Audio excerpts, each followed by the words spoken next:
बहू के हाथ। घर की बहू शीना को इस बात का बड़ा घमंड था कि जिस काम में वो हाथ डालती थी वो काम अच्छा हो ही जाता है। शीना की हर बात में हाथ का इस्तेमाल जरूर होता था। एक दिन शीना का पति आकाश उससे कहता है, कल जो वो भिंडी बनाई थी ना तुमने, वाह वाह वाह वाह, मजे आ गए। मैंने अपने हाथों से बनाई थी।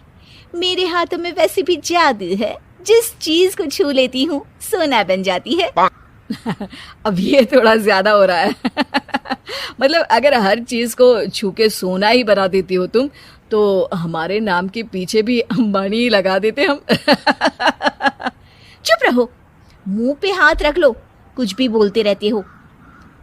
शीना की सास बगिया से पूजा के लिए फूल चुन रही थी।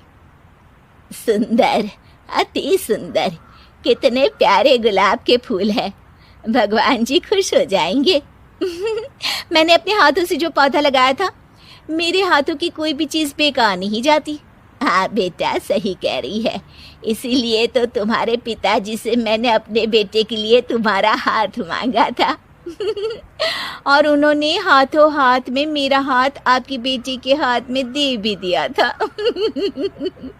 हाँ बेटा, वो तो है, पर मुझे ये बता, तू ये हर बात में हाथ क्यों बीच में लेकर आती है? माँ जी, पंडित जी ने हाथ मेरा देखकर नैनीताल में कहा था कि मेरे हाथ जगन्नाथ हैं, मेरे हाथों से कभी कोई काम नहीं बिगड़ेगा। तो मेरे हाथों की तारीफ तो मुझे करनी पड़ेगी ना। हाँ हाँ, ठीक ही कह रही हो। वैसे तो मिलाओ हाथ इसी बात पर।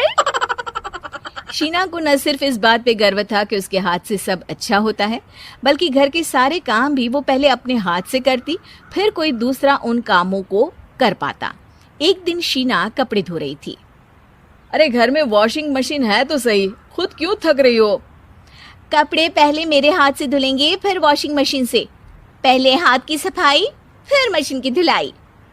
अगर आज डाकू गब्बर सिंह होता ना, तो वो ये हाथ मुझे दे दे ठाकुर तुमसे जरूर कहता, और मैं तो दिलवा भी देता तुम्हारे हाथ। हर एक काम में हाथ बटाओ, ज्यादा जुबान न चलाओ, वरना दूंगी एक उल्टे हाथ से। क्या दोगी? कपड़े दूंगी, लो निचोड़ो। ऐसे ही एक दिन, अरे बहू, ये सोफे पर चढ़कर हाथ से पंखा क्यों घुमा रही हो? माँ जी, क्योंकि मेरे हाथ से घूमेगा तो ज्यादा अच्छे से हवा देगा। अरे बेटा, फिर तो तुम गाड़ी का पहिया भी हाथ से घुमा के मायके जाया करो। एक बार आकाश ने घर पर कार लाने की बात छेड़ी। माँ, सोच रहा हूँ कि एक कार लेकर आता हूँ। ले ले बेटा, क्यों नहीं? अरे पैसे हो तो हवाई जहाज भी ले लेना। हाँ, पैसा तो हाथ का मेल है, ले लेते हैं।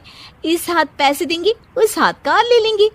मुझे तो लगता है कि बहू कार भी अपने हाथों से धक्का लगाकर घर लाएगी। वो तो नहीं करूंगी, लेकिन सबसे पहले स्टीयरिंग पर हाथ मैं ही लगाऊंगी, ताकि गाड़ी का आना शुभ हो। अरे घर ले आने तो दो, फिर हाथ लगा लेना। लेकिन शीना नहीं मानती। अगले दिन ही सब कार लेने जाते हैं। शीना सेल्समैन से कहती है, भैया ये कार बहुत पसंद है, पैक कर दो। अरे ओ भाग्यवान, 2 मीटर कपड़ा नहीं है जो पैक करवा ले, जरा चला कर तो देखने दो। यस सर, बिल्कुल, टेस्ट ड्राइव कीजिए ना। अरे नहीं नहीं, सबसे पहले मैं हाथ लगाऊंगी गाड़ी को, मेरे हाथ अच्छे हैं। अरे यार, हाथ तो मैं भी धोता ही हूँ, और आजकल तो सैनिटाइजर से भी धोता हूँ। मेरे काम में हाथ ना अड़ाओ। अरे टांग ना अड़ा होता है भाग्यवान, हाथ नहीं। शीना ड्राइविंग सीट पर बैठ जाती है और आकाश उसे गाड़ी के फंक्शन समझाता है। देखो शीना, ध्यान रखना, ये है स्टीयरिंग, इससे राइट लेफ्ट जाएंगे। ये है एक्सेलरेटर, इससे स्पीड कंट्रोल कर सकते हैं। और उसी के पास में है ब्रेक, जो तुम्हारी जुबान में शायद मिसिंग है। ठीक है, ज्यादा भी सिखाने की जरूरत नहीं है। मेरी माँ तो कहती है कि मैं अगर अपनी शुभ हाथ लगा दूं तो जग घूम जाए, तो ये स्टीयरिंग क्या चीज है? शीना गाड़ी स्टार्ट कर देती है और स्टीयरिंग को घुमाते हुए एक्सेलरेटर पर धीरे से पैर रखती है और शोरूम के बाहर के एरिया में ही गाड़ी घूमने लगती है, जहाँ दूसरी गाड़ियाँ भी रखी हैं। देखा मेरे हाथों का कमाल। अब ब्रेक दबा दो, आगे गाड़ी है। शीना आगे गाड़ी देखकर घबरा जाती है और पाँव गलती से एक्सीलरेटर पर पड़ जाता है। कार आगे खड़ी एक बड़ी गाड़ी में घुस जाती है। दोनों कार से उतरते हैं। सेल्समैन भागते हुए आता है। अरे 7 लाख की गाड़ी खरीदने आए थे और 15 लाख की गाड़ी ठोक दी। Oh my God. आकाश की माँ, आकाश और शीना घबरा जाते हैं। इतना सारा पैसा कहाँ से आएगा? तभी वहाँ मैनेजर भी आ जाता है। पूरा माजरा समझता है। अरे टेंशन मत लीजिए, गाड़ियों का इंश्योरेंस था। आप जो कार लेने आए थे वही खरीद लीजिए। पर मैडम, जब तक आप सीख ना ले तब तक गाड़ी मत चलाइएगा। अभी तो आपने गाड़ी बस ठोकी है, जिसका बीमा भी था, लेकिन सड़क पे चलते हर इंसान का बीमा नहीं होता। अरे मेरे हाथों से ठुक भी गया ना तो उसकी जिंदगी बन जाएगी, और अगर चला भी गया तो स्वर्ग ही पाएगा। मैनेजर साहब, मेरे हाथ में कोई दिक्कत नहीं है, वो तो बस पाँव गलत जगह पर चला गया था। शीना की बात सुनकर आकाश अपना सर पीटता है और उसकी सास अपने हाथ से खुद का मुंह छिपा लेती है और मैनेजर हाथ जोड़कर माफी मांग लेता है।